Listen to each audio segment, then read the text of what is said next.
Louvado seja o nome do Senhor. Meus queridos irmãos, fiquemos de pé e façamos a leitura da palavra de Deus, hoje dando prosseguimento ao nosso estudo do livro de Atos dos Apóstolos.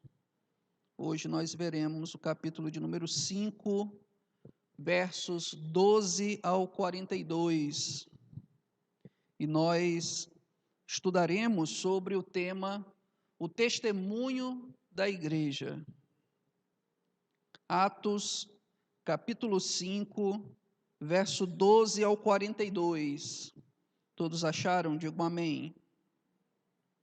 O texto ele diz assim: muitos sinais e prodígios eram feitos entre o povo pelas mãos dos apóstolos. E todos costumavam se reunir de comum acordo no pórtico de Salomão. Mas dos restantes, ninguém ousava juntar-se a ele, porém o povo tinha grande admiração por eles. E aumentava sempre mais o número de crentes no Senhor, uma multidão de homens e mulheres, a ponto de levarem os enfermos até pelas ruas e os colocarem sobre leitos e macas, para que, ao passar Pedro, ao menos a sua sombra se projetasse sobre algum deles. Vinha também muita gente das cidades vizinhas de Jerusalém, levando doentes e atormentados por espíritos imundos, e todos eram curados. Levantando-se, porém, o sumo sacerdote e todos os que estavam com ele, isto é, o partido dos saduceus, ficaram com muita inveja, prenderam os apóstolos e os recolheram à prisão pública. Mas de noite, um anjo do Senhor abriu as portas da prisão e, levando-os para fora, lhes disse: vão ao templo e digam ao povo todas as palavras desta vida. Tendo ouvido isto, logo ao amanhecer, entraram no templo e ensinavam. Quando chegaram o sumo sacerdote, os que estavam com ele, convocaram o sinédrio e todo o conselho dos anciãos do povo de Israel e mandaram buscar os apóstolos na prisão. Mas quando os guardas chegaram lá, não os encontraram no cárcere. E voltando, relataram dizendo: encontramos a prisão fechada, com toda a segurança e as sentinelas nos seus postos junto às portas. Mas abrindo as portas, não encontramos ninguém dentro. Quando o capitão do templo e os principais sacerdotes ouviram estas informações, ficaram perplexos a respeito deles e do que viria a ser isto. Nesse momento, alguém chegou e lhes comunicou: vejam, os homens que os senhores prenderam estão no templo ensinando o povo. Então o capitão e os guardas foram e os trouxeram sem violência, porque temiam ser apedrejados pelo povo. Trouxeram os apóstolos, apresentando-os ao sinédrio, e o sumo sacerdote os interrogou, dizendo: não é verdade que ordenamos expressamente que vocês não ensinassem nesse nome? No entanto, vocês encheram Jerusalém com a doutrina de vocês e ainda querem lançar sobre nós o sangue desse homem. Então Pedro e os demais apóstolos afirmaram: é mais importante obedecer a Deus do que aos homens. O Deus de nossos pais ressuscitou Jesus, a quem vocês mataram, pendurando-o no madeiro. Deus, porém, com a sua mão direita, o exaltou a príncipe e salvador, a fim de conceder a Israel o arrependimento e a remissão de pecados. E nós somos testemunhas destes fatos, nós e o Espírito Santo que Deus deu ao que lhe obedecem. Eles, porém, ouvindo isso, se enfureceram e queriam matá-los. Mas levantando-se no sinédrio um fariseu chamado Gamaliel, mestre da lei, respeitado por todo o povo, mandou que os apóstolos fossem levados para fora por um momento. Então disse ao sinédrio: israelitas, tenham cuidado com o que vão fazer a estes homens, porque algum tempo atrás se levantou Teudas, dizendo ser alguém muito importante, ao qual se juntaram cerca de 400 homens. Mas ele foi morto, e todos os que lhe obedeciam se dispersaram e foram reduzidos a nada. Depois desse, levantou-se Judas, o galileu, nos dias do recenseamento, e levou muitos consigo. Também este foi morto, e todos os que lhe obedeciam foram dispersos. Neste caso, de agora, digo a vocês: não façam nada contra esses homens. deixem que vão embora, porque se este plano ou esta obra vem de homens, será destruído. Mas se vem de Deus, vocês não poderão destruí-los e correm o risco de estar lutando contra Deus. E os membros do Sinédrio concordaram com Gamaliel. Então chamaram os apóstolos e os açoitaram. E ordenando-lhes que não falassem no nome de Jesus, os soltaram. E eles se retiraram do Sinédrio muito alegres, por terem sido considerados dignos de sofrer afrontas por esse nome. E todos os dias, no templo e de casa em casa, não cessavam de ensinar e de pregar que Jesus é o Cristo. Graças a Deus.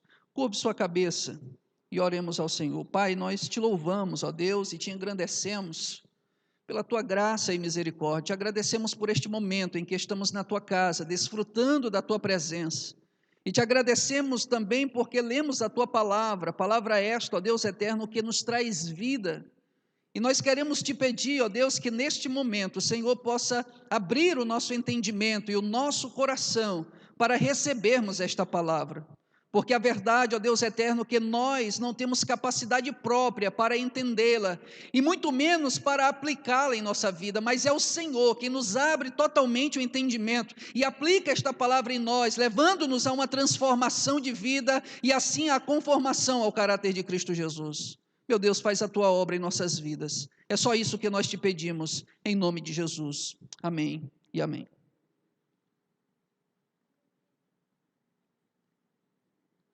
Meus irmãos, nós já estamos há algum tempo estudando sobre o livro de Atos dos Apóstolos.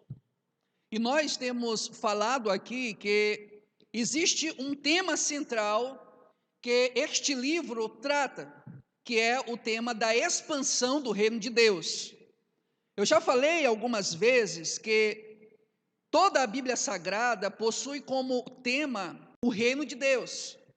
E disse que este reino, ele foi outrora prometido no período do Antigo Testamento. Esse reino, ele foi fundado na vida e no ministério do nosso Senhor Jesus Cristo, nos Evangelhos. E este reino agora, em Atos dos Apóstolos, está sendo inaugurado e também expandido. O grande tema de Atos é justamente a expansão do reino de Deus.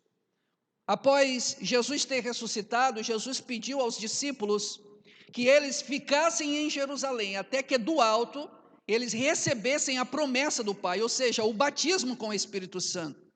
Jesus, ele havia comissionado a sua igreja.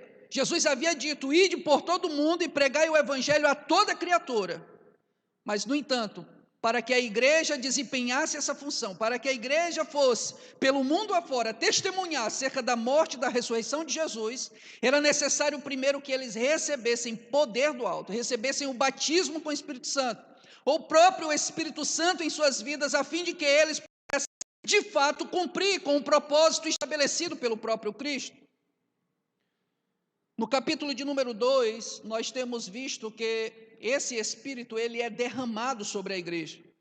Jesus Cristo, ele ascende ao Pai, assenta-se à sua direita, recebe o Espírito Santo da parte do Pai e derrama este Espírito sobre a igreja. O resultado ali é que a igreja, falando em outras línguas, passa então a testemunhar da morte e da ressurreição de Cristo, com poder e grande glória, a ponto de o texto do capítulo de número 2 dizer que, em decorrência do testemunho, quase 3.000 pessoas vieram a se converter ou a confessar Cristo como único e suficiente Salvador.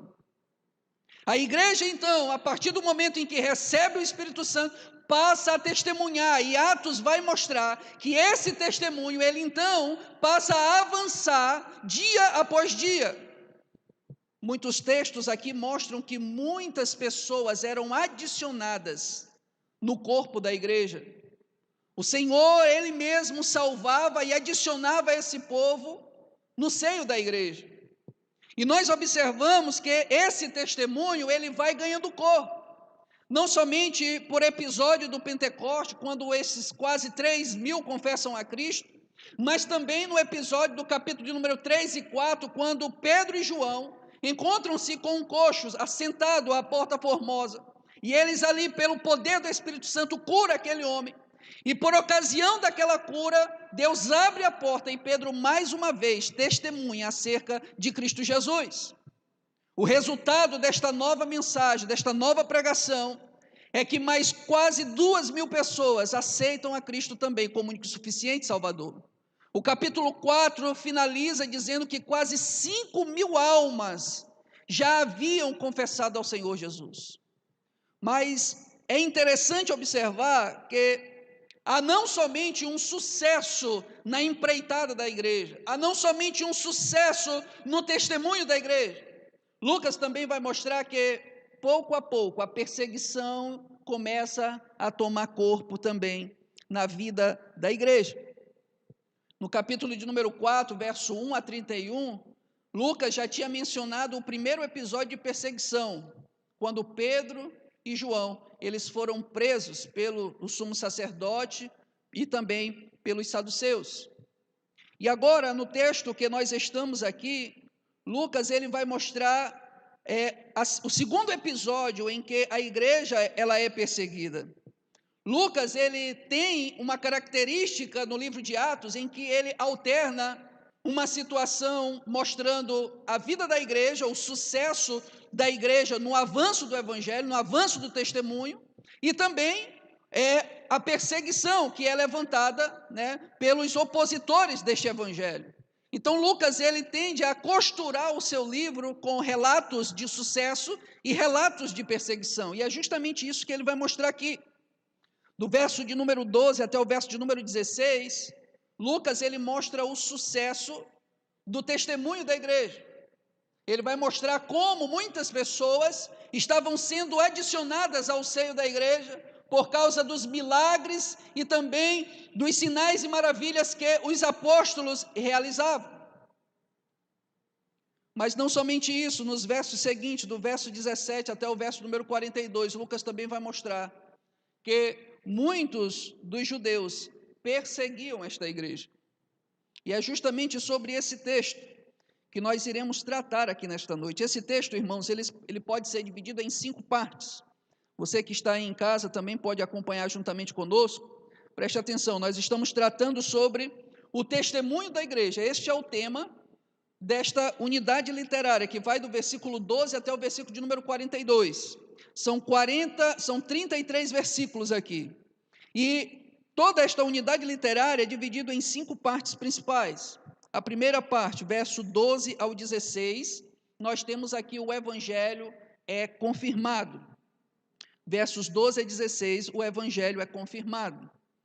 No verso de número 17 até o verso de número 24, nós temos aqui o testemunho é imparável. Dos versos de número 25 até o verso de número 32, nós temos aqui o testemunho é fiel. Do verso de número 33 até o verso de número 39, nós temos aí o testemunho é imbatível. E do verso de número 40 até o verso de número 42, encerrando esta unidade, nós temos aí o evangelho é reanimado. E nós temos aqui algumas características desse evangelho. Vou repetir. Primeiro, o evangelho é confirmado. Segundo, o evangelho é imparável. Terceiro, o evangelho é fiel. Quarto, o evangelho é imbatível. E quinto, o evangelho é reanimado. E é justamente sobre cada uma dessas partes que nós iremos nos deter a partir de agora. A primeira parte aí diz, o evangelho é confirmado, verso 12 a 16, leia aí comigo, por favor, o texto diz assim: muitos sinais e prodígios eram feitos entre o povo pelas mãos dos apóstolos, e todos costumavam se reunir de comum acordo no pórtico de Salomão. Mas dos restantes, ninguém ousava juntar-se a ele. Porém, o povo tinha grande admiração por eles, e aumentava sempre mais o número de crentes no Senhor, uma multidão de homens e mulheres, a ponto de levarem os enfermos até pelas ruas e os colocarem sobre leitos e macas, para que, ao passar Pedro, ao menos a sua sombra se projetasse sobre algum deles. Vinha também muita gente das cidades vizinhas de Jerusalém, levando doentes e atormentados por espíritos imundos, e todos eram curados. Aqui nestes versos, nós temos aqui, basicamente, primeiramente, uma conexão entre o papel missionário da igreja, entre o testemunho da igreja e aquilo que o próprio Cristo tensionou para ela em algumas passagens, como por exemplo a passagem de Marcos, capítulo de número 16, verso 15 a 18 e verso 20, e também Atos, capítulo de número 4, verso 29 a 30. No Evangelho de Marcos, no capítulo 16, verso 15 em diante, o próprio Senhor Jesus comissiona a sua igreja e ele diz o seguinte: vão por todo o mundo e preguem o evangelho a toda criatura. Quem crê e for batizado será salvo, quem, porém, não crê será condenado. Aí Jesus vai então dizer que alguns sinais acompanhariam aqueles que crescem no seu nome. Ele vai dizer no verso 17: estes sinais acompanharão aqueles que crerem. Em meu nome expulsarão demônios, falarão novas línguas, pegarão em serpentes, e se beberem alguma coisa mortífera, não lhes fará mal. Se impuserem as mãos sobre os enfermos, eles ficarão curados. Verso de número 20, e eles foram, aí vai mostrar o resultado da igreja indo, e eles foram e pregaram por toda parte, cooperando com eles o Senhor, e confirmando a palavra por meio de sinais que se seguiam.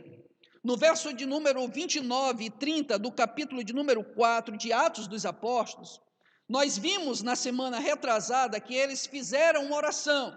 Pedro e João, após saírem do julgamento perante o Sinédrio, eles vão até a igreja que estava reunida no cenáculo, e eles então contam tudo o que aconteceu. A igreja então vai e ora ao Senhor. Capítulo 4, verso 29 e 30, capítulo 4 de Atos, versículos 29 e 30, o texto de Lucas vai nos mostrar qual foi a oração que a igreja fez.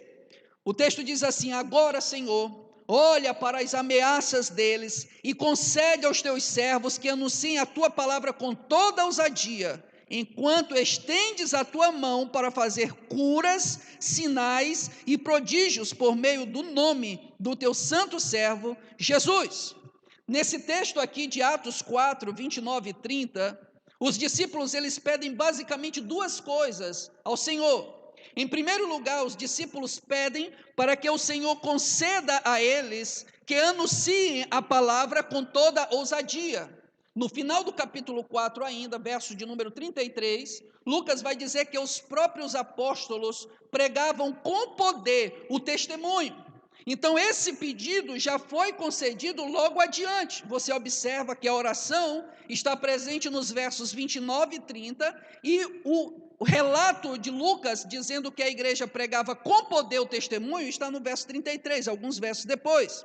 Mas não somente isso, os apóstolos também pedem outra coisa. Os apóstolos dizem assim: concede aos teus servos que anunciem a tua palavra com ousadia, enquanto estendes a tua mão para fazer curas, sinais e prodígios por meio do nome do teu santo servo, Jesus. Então nós observamos aqui, meus amados, que existe uma conexão entre o relato de Lucas, aqui no capítulo de número 5, a partir do verso 12, e a grande comissão do nosso Senhor Jesus Cristo, em Marcos, capítulo de número 16, verso 15 em diante. Lá o Senhor Jesus disse que sinais acompanhariam aqueles que crescem. E aqui nós estamos vendo justamente uma descrição desses milagres ocorrendo no dia a dia, no cotidiano da igreja. Você observa aí o verso de número 12 do texto que nós lemos, capítulo 5, verso 12, parte A. O texto que nós lemos, ele inicia da seguinte forma: muitos sinais e prodígios eram feitos entre o povo pela mão dos apóstolos. Ou seja, muitos sinais e prodígios estavam de fato acontecendo no dia a dia e no cotidiano da igreja, tal qual o nosso Senhor Jesus Cristo prometeu enquanto comissionava a sua igreja. É interessante aqui que algumas versões, irmãos, parecem indicar que os apóstolos é quem operavam os sinais e as maravilhas. A NVI, por exemplo, vai dizer que os apóstolos realizavam muitos sinais e maravilhas entre o povo. Mas, no entanto, a intenção do texto não é atribuir aos apóstolos esses sinais e maravilhas. Não eram eles os agentes que operavam os sinais e maravilhas. Eles eram, na verdade, meros instrumentos. O mais correto de entender esse texto é entender que os milagres e os sinais eram feitos através dos apóstolos, ou por meio dos apóstolos, dando esta ideia de instrumentalidade. Ou seja, os apóstolos, eles não ocasionavam, não provocavam os sinais e maravilhas. Não eram eles que realizavam, como parece indicar a NVI. Na verdade, os apóstolos, eles eram instrumentos por meio do qual o próprio Deus, ele sim, Deus é o agente operador dos milagres. Deus realizava sinais e maravilhas por meio dos apóstolos. Cabe destacar aí. Não estou dizendo que a NVI está errada, não é isso. A gente geralmente fala acerca disso, né? Quando Deus usa um irmão, por exemplo, para expulsar demônio, a gente costuma dizer que o irmão expulsou um demônio.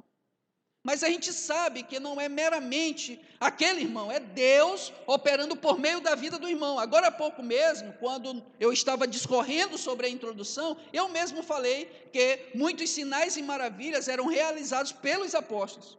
Mas eu não estou em momento algum querendo dizer que os apóstolos são os agentes causadores desses sinais e maravilhas. Não. E nós precisamos entender isso, irmãos, para que a gente não divida a glória de Deus. Deus, ele não divide a sua glória com ninguém. Então, na verdade, quem opera os sinais e quem é digno de glória é quem? É o próprio Deus. O próprio Pedro, quando ele curou aquele homem coxo, e que todo mundo ficou olhando para Pedro e João, o próprio Pedro, no capítulo de número 3, verso 12 e verso 16 de Atos, se você quiser acompanhar, abra aí a sua Bíblia comigo. Atos, capítulo de número 3, volte só umas duas folhas, verso 12 e verso 16. Preste atenção. Quando Pedro ele cura o homem coxo que estava sentado à porta formosa no templo, todo mundo fica olhando para Pedro e João. Aí Pedro então vai dizer: israelitas, por que vocês estão admirados com isto? Ou por que estão com os olhos fixos em nós, como se pelo nosso próprio poder ou piedade tivéssemos feito esse homem andar? Verso 16, pela fé no nome de Jesus é que esse mesmo nome fortaleceu a esse homem, que vocês estão vendo e bem conhecem. Sim, a fé que vem por meio de Jesus deu a este homem saúde perfeita na presença de todos. Então, irmãos, é necessário esclarecer. Por quê? Porque se nós não esclarecermos e achar que os apóstolos em si mesmos realizavam algum milagre, nós estaremos dividindo a glória de Deus com os apóstolos, ou estaremos colocando os apóstolos em uma posição que eles não devem ser colocados. É bem verdade que devemos ter os apóstolos em grande estima, mas não a tal ponto de querer dividir a glória de Deus com estes apóstolos. Mas o texto ele vai continuar, o texto vai dizer: e todos costumavam se reunir de comum acordo no pórtico de Salomão. Todos aqui, muito provavelmente, é uma referência a todos os crentes que já haviam sido adicionados ao seio da igreja. Quando termina o capítulo número 4, nós temos a informação de que quase 5.000 pessoas já estavam compondo a igreja do nosso Senhor Jesus Cristo. Então, muito provavelmente, todos aqui é uma referência a essas quase 5.000 pessoas, e todos eles, de comum acordo, se reuniam no pórtico de Salomão. O pórtico de Salomão aqui, irmãos, era um espaço anexo que havia ao templo de Salomão, tá? Era uma área onde até mesmo os gentios poderiam estar ali naquele lugar, tá bom? Então, o povo, eles se reuniam em um espaço anexo do templo, e lá eles ficavam. E isso daqui é interessante, porque a gente observa que a igreja, no início, ela estava presente o tempo todo no templo. A gente percebe, então, que, pelo menos de maneira inicial, a igreja não pretendeu romper com o judaísmo. Isso, na verdade, só vai acontecer tempos depois, quando o próprio judaísmo ele vai perseguir a igreja, então a igreja vai lá e rompe. Mas não foi a intenção da igreja, pelo menos de maneira inicial, romper com o judaísmo. Não foi a intenção dos apóstolos criar uma nova religião, criar o cristianismo, não. Na verdade, isso tudo foi ocorrendo devido aos fatos históricos que ocorreram ao longo da história. Então, nós observamos aí que todos eles se reuniam no pórtico de Salomão, verso de número 13. Dos restantes, ou seja, das demais pessoas que não haviam confessado a Cristo, ninguém ousava juntar-se a eles, porém o povo tinha grande admiração por eles. Os restantes aqui, então, nós podemos entender como sendo uma provável referência àqueles que não eram crentes, mas que guardavam, digamos assim, um certo apreço pela igreja. Eram aquelas pessoas que eram simpatizantes da igreja, Até mesmo hoje em dia, de vez em quando, a gente encontra muitas pessoas aí no mundo que não são crentes, né, não confessaram a Cristo, não são cristãos, mas que guardam um carinho pela igreja, sabem da importância do papel da igreja, são simpatizantes à igreja, principalmente muitos daqueles que são denominados conservadores, né? Então, muito provavelmente aqui, os restantes que não se ousava juntar a eles, sejam uma referência a esses que eram simpatizantes. E por que que estes não ousavam estar junto à igreja? Muito provavelmente, irmãos, por conta do judaísmo, né? Muito provavelmente por conta do próprio povo de Israel, que era contrário à igreja e que achava que a igreja, na verdade, não passava de uma seita. Verso de número 14 vai dizer: e aumentava sempre mais o número de crentes no Senhor, uma multidão de homens e mulheres. Observe aqui que o próprio Lucas mostra o crescimento constante da igreja. Ele vai dizer aqui que o Senhor aumentava sempre mais o número de crentes, ou seja, era algo progressivo, era algo que o tempo todo estava se expandindo, né? Multidão aqui, quando ele diz aqui uma multidão de homens e mulheres, aqui nós devemos entender meramente como um número indefinido, ou seja, muitos eram adicionados à igreja, a ponto de formarem multidões de homens e mulheres, um número indeterminado deles, né?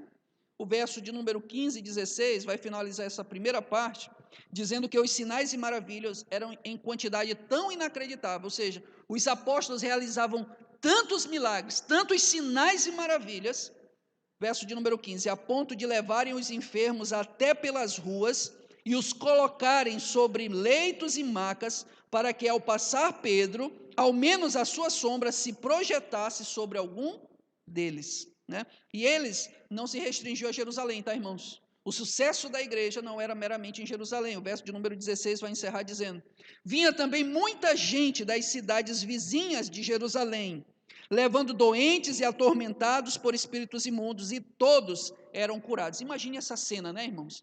Muita gente enferma ou oprimida por espíritos malignos, e todos eles eram levados às ruas e colocados em filas para que Pedro, quando passasse, pelo menos a sua sombra, se projetasse sobre os enfermos e eles fossem curados. Devia ser algo assim maravilhoso, algo estupendo. No ministério do nosso Senhor Jesus Cristo, a gente vê algo semelhante acontecendo, mas aqui é a igreja inteira. Aquilo que Jesus fazia sozinho, agora é compartilhado pela igreja, e toda a igreja está desempenhando este papel. Os sinais, milagres e prodígios estão acompanhando todos aqueles que creram no nome de Jesus. Muitos aqui foram curados. O texto, na verdade, vai dizer que não muitos, mas que todos. Olha o final do verso 16. E todos eram curados. Agora, irmãos, é interessante observar que o texto não diz que a sombra de Pedro curava os enfermos. Preste atenção para que depois a gente não saia por aí dizendo algo além do que o texto quer dizer, tá bom? O texto diz que todos os enfermos eram colocados nas ruas, em macas e leitos, para que Pedro, ao passar, pelo menos a sua sombra se projetasse sobre algum deles. Ou seja, aqui está falando da intenção das pessoas, não está dizendo que a sombra de Pedro curava. Você pode ver aí, procure bem aí. O texto não diz que a sombra de Pedro curava. Pode ser que curasse? Pode ser, mas o texto não está dizendo isso. O texto está dizendo que a intenção do povo era colocar os enfermos, né, nas ruas, para que quando Pedro passasse, a sua sombra fosse projetada sobre algum deles, mas não está dizendo que a sombra dele, né, tinha a capacidade curativa, ou que o Senhor curava por meio da sombra de Pedro, tá bom? Então, que isso seja deixado aí bem claro. O que, na verdade, irmãos, o texto ele quer ressaltar aqui, é justamente o modo sobrenatural como Deus ele testificou, ou, na verdade, como Deus confirmou o testemunho da igreja, por meio de muitos sinais e maravilhas. Quando Deus ele realiza esses sinais e maravilhas, a intenção aqui é de confirmar a palavra dos discípulos, o testemunho dos discípulos. Como é que o povo poderia saber que, de fato, o testemunho dos discípulos era verdadeiro? Por causa dos sinais e das maravilhas. Ou seja, o papel do sinal e da maravilha é justamente confirmar ou testificar que o testemunho dos discípulos realmente é verdadeiro. E é interessante como Deus realizou isso de modo tão sobrenatural e de tamanha intensidade, que um número incontável de pessoas vinha ao encontro da igreja. Não somente de Jerusalém, mas até mesmo das cidades vizinhas. Percebe? Então aqui nós podemos tirar um primeiro princípio, né, para as nossas vidas. E o princípio que eu gostaria que você atentasse aqui hoje é que o testemunho da igreja, ele é confirmado pelo próprio Deus, de onde se origina a sua autoridade. A igreja do nosso Senhor Jesus Cristo recebeu uma comissão de ir por todo o mundo e pregar o evangelho a toda criatura. Jesus mesmo diz: mas recebereis poder e sereis minhas testemunhas, tanto em Jerusalém, como em toda a Judéia e Samaria e até os confins da terra. Esse testemunho, ele era testificado e confirmado por meio da autoridade que havia no próprio Deus. Deus é quem testificava, Deus é quem confirmava esse testemunho. Quem confirma o testemunho da igreja é o próprio Deus. Por quê? Porque toda autoridade é emanada desse Deus. Mas o texto ele não para por aí. Vem a segunda parte. E aí eu gostaria que você atentasse para o título aqui desta segunda parte. O testemunho é imparável. É uma palavra até estranha, mas eu gostaria de utilizá-la aqui nesta noite. O testemunho é imparável.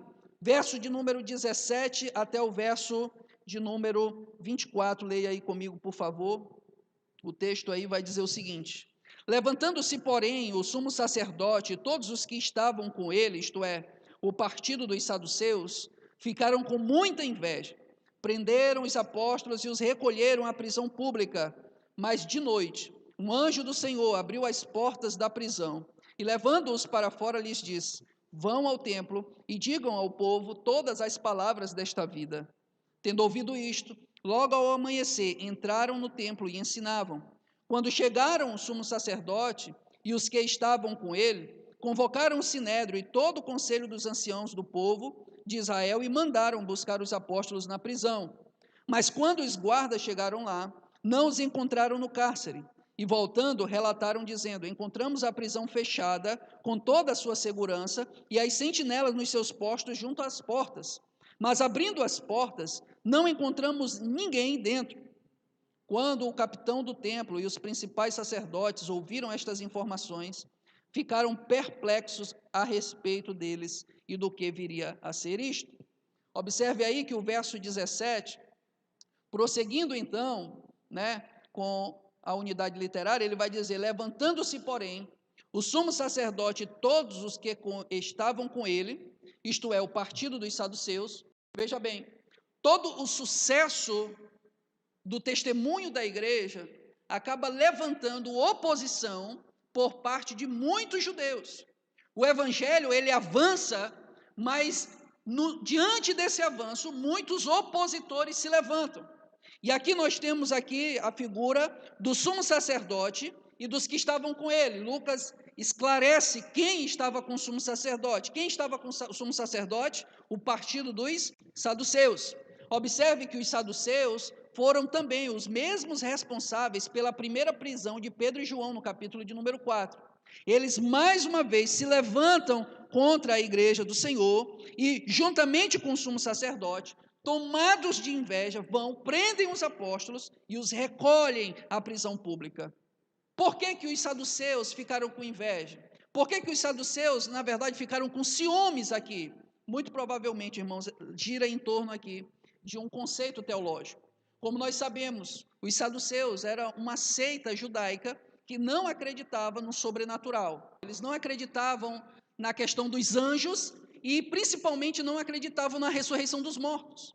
Eles acreditavam em coisas meramente que os olhos podem ver.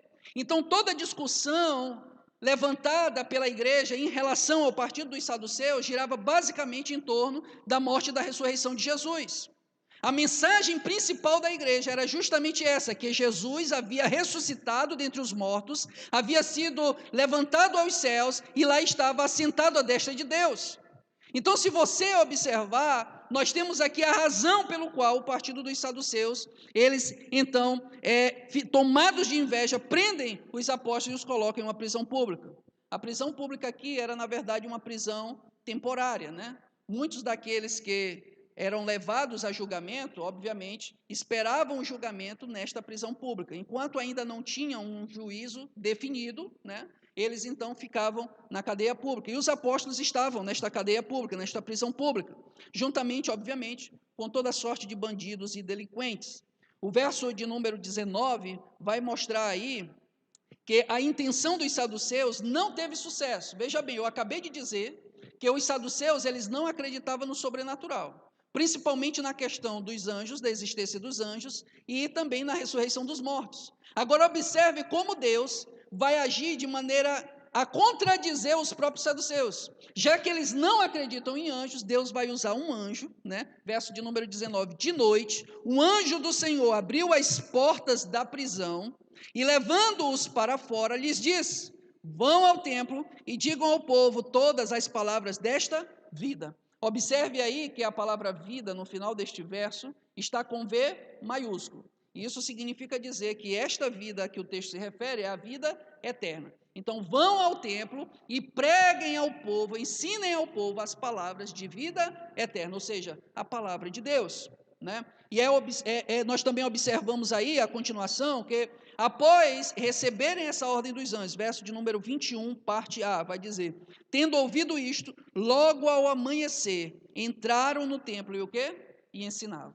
Os próprios apóstolos entraram no templo e ensinavam, obedecendo a ordem do anjo, obedecendo a ordem de Deus.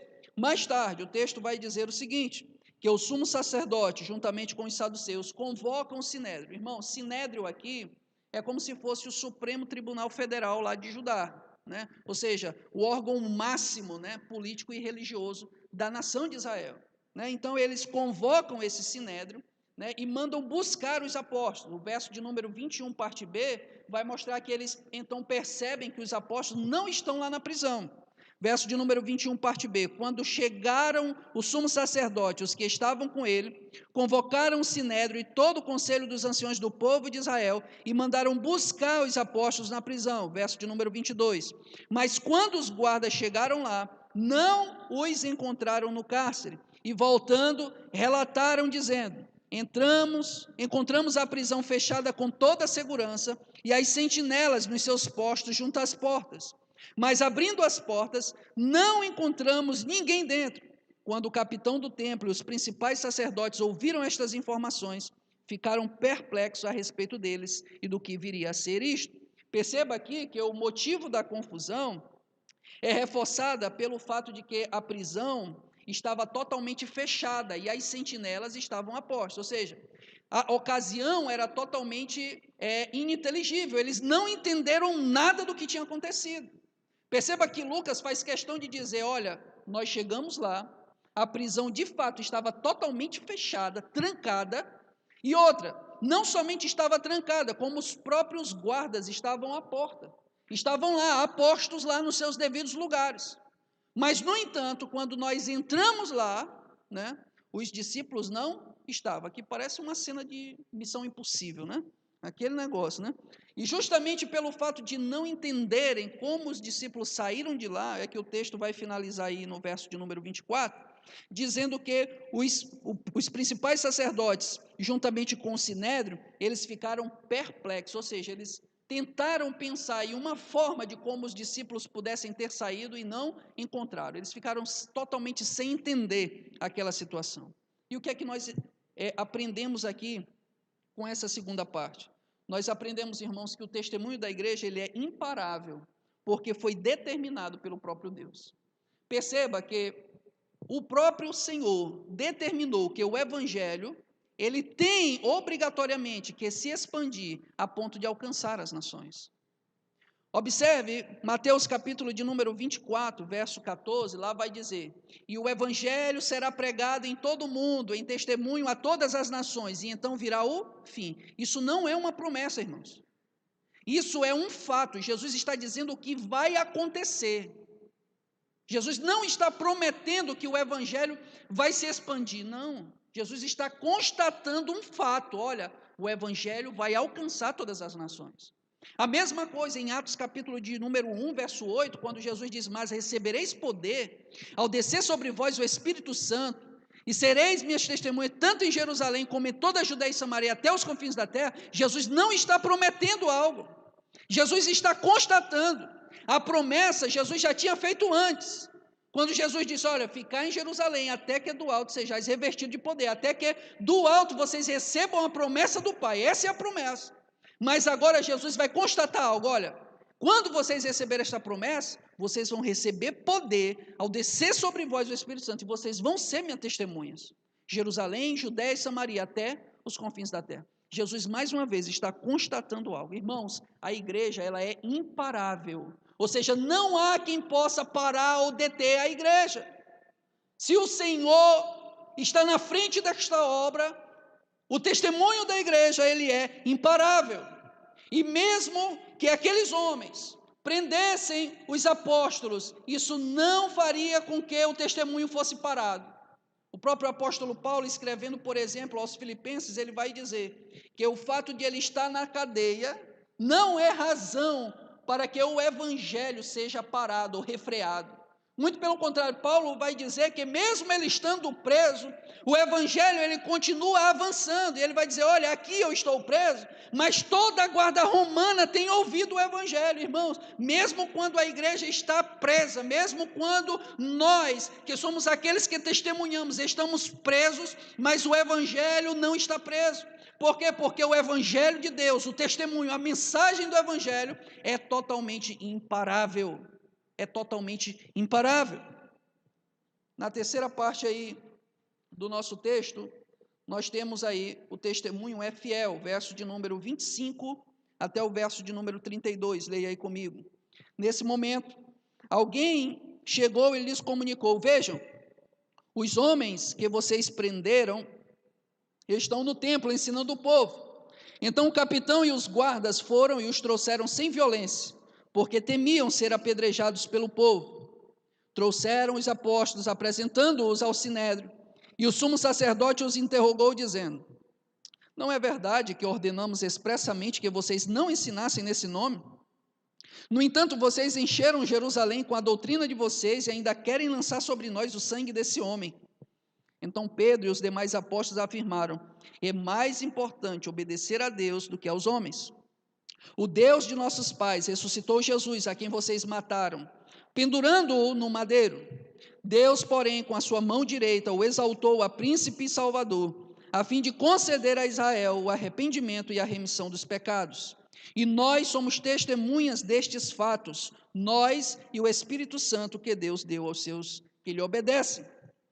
Nós observamos aí que essa terceira parte começa dizendo que nesse momento, ou seja, no momento em que eles ficaram perplexos, procurando saber como os discípulos tinham saído da prisão, nesse momento, alguém chegou e lhes comunicou, vejam, os homens que os senhores prenderam estão no templo ensinando o povo. O texto não diz aqui, irmãos, quem era esta pessoa, o texto diz simplesmente que alguém, sem maiores explicações, chegou lá e disse, olha, os homens que vocês prenderam estão ali no templo ensinando o povo, Mas, embora nós não saibamos quem é este homem, nós acreditamos que, muito provavelmente, esta pessoa seja um componente do próprio Sinédrio ou algum guarda do templo. Por quê? Porque o Sinédrio estava reunido ali e, com certeza, essa deveria ser uma reunião oficial. Então, não era qualquer pessoa que tinha acesso àquele local. Muito provavelmente aqui, acesso à reunião só tinha os próprios componentes do Sinédrio ou, talvez, os guardas do templo, Então, muito provavelmente, algum deles aí avisou que os discípulos estavam lá no templo ensinando o povo. Verso de número 26. Então, o capitão e os guardas foram e os trouxeram sem violência, porque temiam ser apedrejados pelo povo. Trouxeram os apóstolos, apresentando-os ao sinédrio, e o sumo sacerdote os interrogou. Observe aqui que, ao descobrirem o paradeiro dos discípulos, eles mandaram buscá-los novamente, Só que observe que agora eles procuraram buscá-los de uma forma branda, sem violência, como diz o texto. Por quê?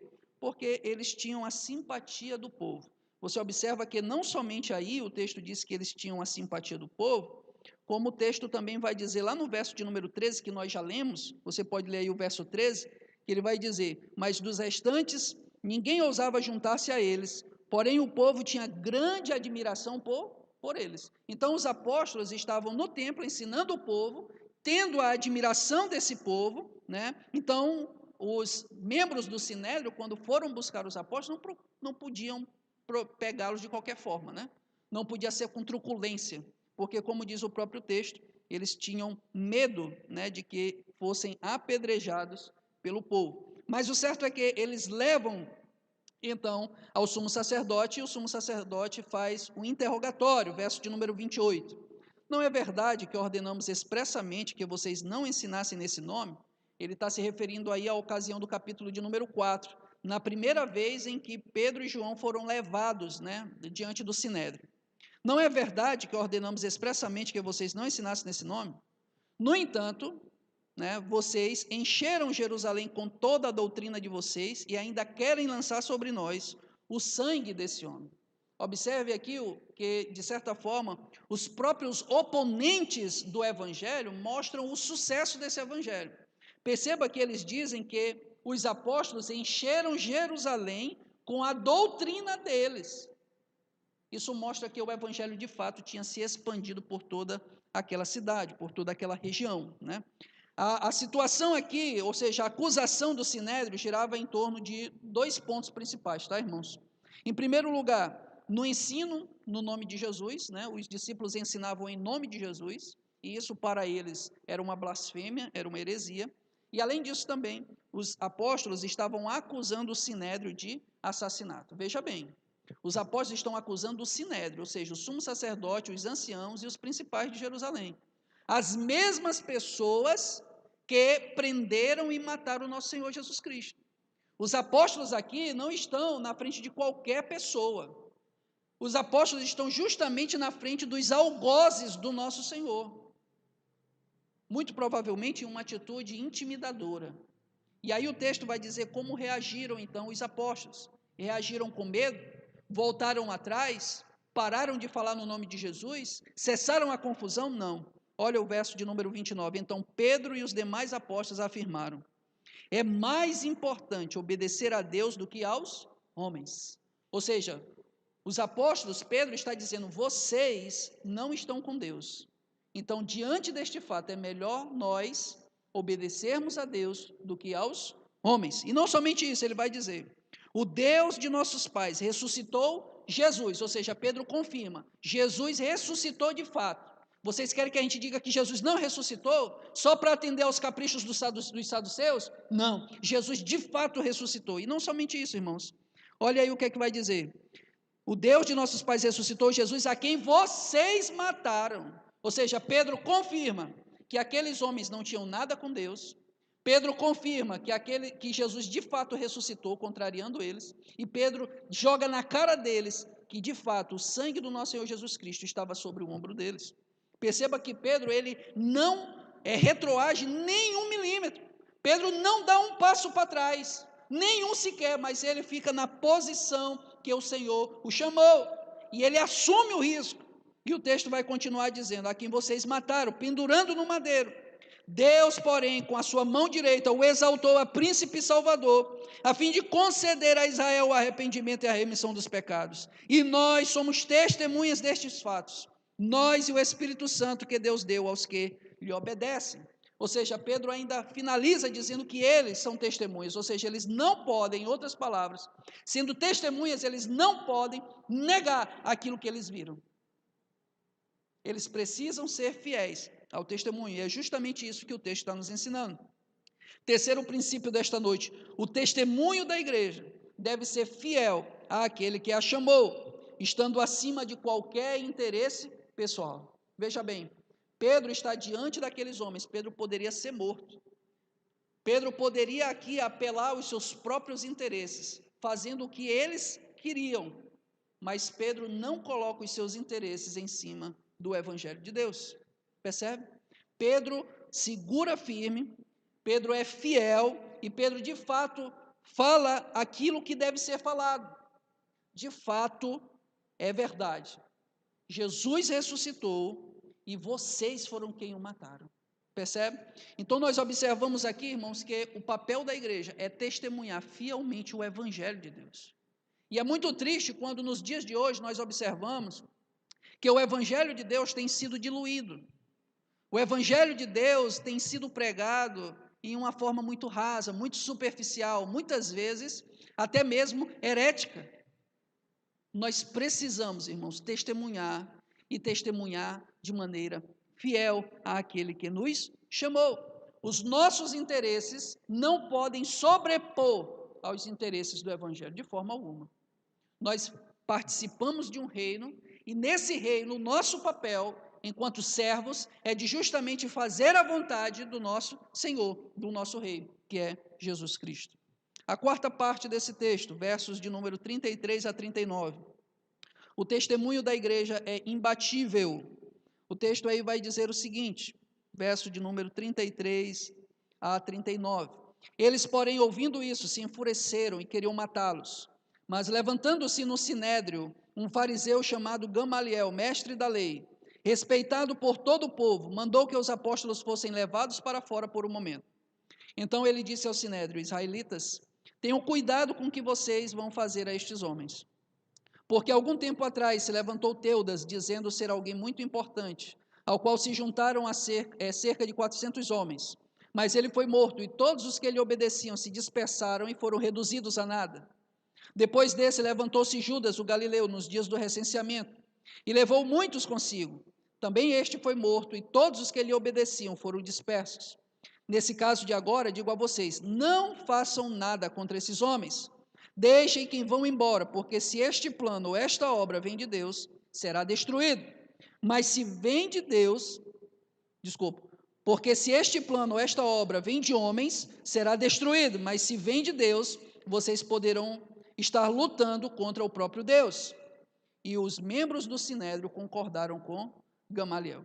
Observe aqui que diante do fato, diante daquela acusação, ou diante daquele julgamento, se levanta um do meio do sinédrio.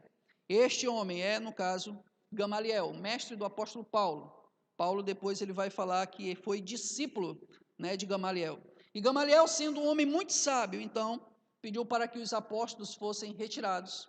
Então Gamaliel, ele começa a advertir o sinédrio, dizendo: olha, vocês tomem cuidado com o que vocês vão fazer com estes homens. E resumindo a história, porque se esta obra for de homens, ela de fato, ela vai ser destruída. Mas se esta obra for de Deus, vocês estarão lutando contra o próprio Deus. Observe aqui que a argumentação consistiu justamente em tomar cuidado para que aqueles homens, para que o sinédrio não lutasse contra o próprio Deus que eles afirmavam estar servindo. E o retorno, a resposta daqueles homens foi uma resposta positiva. Verso de número 39, parte B. E os membros do sinédrio concordaram com Gamaliel. O que nós observamos aqui, irmãos, é que o testemunho da igreja se mostrou imbatível, não por causa dos homens, não porque os discípulos tivessem alguma qualidade, alguma virtude, algum poder, não porque o movimento era um movimento forte, não, mas simplesmente por causa da pessoa do nosso Deus. E é justamente com base nisso que nós trazemos aqui um quarto princípio, E o princípio é: o testemunho da igreja é imbatível, haja vista que ele conta com o poder de Deus para alcançar os seus objetivos. Preste atenção na argumentação do próprio Gamaliel. Porém, se esta obra vem de Deus, vocês não poderão dar fim a ela, e ainda estarão ou se encontrarão lutando contra o próprio Deus. Ou seja, o testemunho da igreja, ele é imbatível por causa do poder de Deus. A igreja conta com o favor de Deus, a obra é desse Deus, o povo é de Deus, portanto, o próprio Deus vai fazer com que esta obra, com que esse testemunho seja imbatível. O nosso papel é testemunhar, e o papel de Deus, irmãos, é fazer com que as coisas aconteçam. Tudo depende desse Deus maravilhoso. O texto vai finalizar com os versos de número 40 e 42, falando acerca do testemunho reanimado. O verso de número 40 a 42 diz assim: então chamaram os apóstolos e os açoitaram, e ordenando-lhes que não falassem no nome de Jesus, os soltaram. E eles se retiraram do sinédrio muito alegres, por terem sido considerados dignos de sofrer afrontas por esse nome. E todos os dias, no templo e de casa em casa, não cessavam de ensinar e de pregar que Jesus é o Cristo. Observe aqui que, embora o próprio Sinédrio tivesse concordado com Gamaliel, mas eles não soltaram os discípulos de boa, né? Eles não soltaram os discípulos sem fazer alguma coisa. Eles tinham que fazer alguma coisa. E o verso de número 40 vai dizer que eles chamaram os apóstolos, os açoitaram e voltaram então a ameaçá-los, dizendo que não falassem no nome de Jesus. E depois que os discípulos apanharam, irmãos, depois que os discípulos foram açoitados, eles saíram então reclamando da vida. Senhor, nós estamos aqui fazendo a tua obra, testemunhando em teu nome, fazendo de acordo com a tua vontade, e agora nós sofremos tudo isso. É isso que ele fala, irmãos? Não. O texto vai dizer no verso de número 41, e eles se retiraram do sinédrio, o que, irmãos? Muito alegres. Por quê? Porque eles foram considerados dignos de sofrer afrontas por causa do nome, ou por esse nome. Observe aí que nome está com N maiúsculo, ou seja, é o nome de Jesus. Ou seja, eles foram encontrados dignos de sofrer no nome de Jesus. Eles sabiam que o galardão deles, irmãos, era muito grande. O próprio Senhor Jesus Cristo, em Mateus capítulo de número 5, verso 11 em diante, ele vai dizer, mas bem-aventurados sois vós, quando vos perseguirem, vos injuriarem, e mentindo todo o mal contra vós, né, fizerem tudo isso por causa do meu nome. Ou seja, eles sabiam que o fato deles terem sofrido não era motivo deles desanimarem, mas era motivo, na verdade, deles se alegrarem. Quantos de nós, irmãos, não ficamos entristecidos por qualquer coisa? E os discípulos aqui, mesmo diante de tamanha afronta, mesmo diante de tamanhos açoites, eles ainda assim se alegraram na presença de Deus. Por quê? Porque a visão deles era a visão do reino de Deus. Eles sabiam que o reino de Deus, ele seria dessa forma. O próprio Senhor Jesus Cristo já falou diversas vezes, já havia falado diversas vezes, que haveria perseguição, haveria aflição. Os discípulos já esperavam isso. E não somente esperavam, irmãos, como os discípulos ainda praticamente torciam para isso, né? Eles saíram alegres, transbordantes, porque eles foram dignos de ser ou de sofrerem por causa do nome. O verso de número 42, então, vai mostrar que a reação da igreja não foi de forma alguma de voltar para trás, mas foi de avançar. E todos os dias, no templo e de casa em casa, não cessavam de ensinar e de pregar que Jesus é o Cristo. Ou seja, as ameaças do sinédrio não surtiram efeito. A igreja não para por causa da vontade do homem. Não há partido político, não há ditadura comunista que possa parar o avanço do reino de Deus. Até mesmo em ditaduras comunistas como a da Coreia do Norte e da China, o evangelho ele continua a avançar. Por quê, irmãos? Porque o evangelho não depende do homem, o evangelho depende de Deus. É Ele quem tem autoridade e poder para fazer com que o evangelho atinja os propósitos pelo qual o próprio Deus estabeleceu. E aqui, irmãos, o que é que nós podemos então aprender frente a tudo isso que foi falado nesta noite? Em primeiro lugar, nós vemos aqui, irmãos, a soberania de Deus. Deus, ele é soberano. Deus, ele é soberano. Nós observamos aqui a segunda tentativa de os judeus tentarem parar o avanço do evangelho, pararem o testemunho da igreja, mas, mais uma vez, não surtiu qualquer efeito. Por quê? Porque Deus, ele é soberano. Nós também aprendemos aqui, irmãos, mais uma vez, aquela ideia que eu venho falando desde o início do estudo do livro de Atos, de que o testemunho da igreja não depende da força do homem, não depende de mim, de você. O testemunho, por mais que ele ocorra por meio das nossas vidas ou através das nossas vidas, na verdade, ele é feito por causa do nome do nosso Deus, ou pelo poder do nosso Deus. É o próprio Deus quem age através de nós, levando o seu evangelho aonde quer que ele vá. E terceiro, nós aprendemos aqui, irmãos, que não há investida humana que possa parar este evangelho. Não há nada que o homem possa fazer. A palavra de Deus, ela vai ser levada de maneira cabal ao seu cumprimento. E não há nada, absolutamente nada, que o homem possa fazer. Que Deus em Cristo nos abençoe. Curva sua cabeça e oremos a Deus. Pai, nós te agradecemos por mais esta noite em que, meu Deus eterno, estudamos a tua palavra. Aqui em Atos capítulo 5, verso 12 a 42, estudando sobre o testemunho da igreja.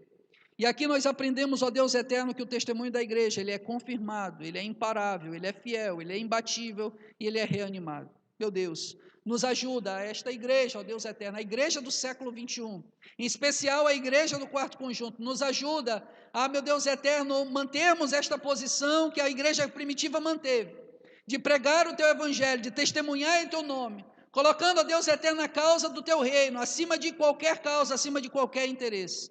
Ajuda-nos, e que pelo poder do teu Espírito Santo, todas estas coisas, ó Deus, seja levado cabalmente ao seu cumprimento. Opera no meio da tua igreja. Tudo isso é o que eu te peço e te agradeço, em nome de Jesus. Amém, amém. Irmãos, vamos louvar o Senhor com mais um hino.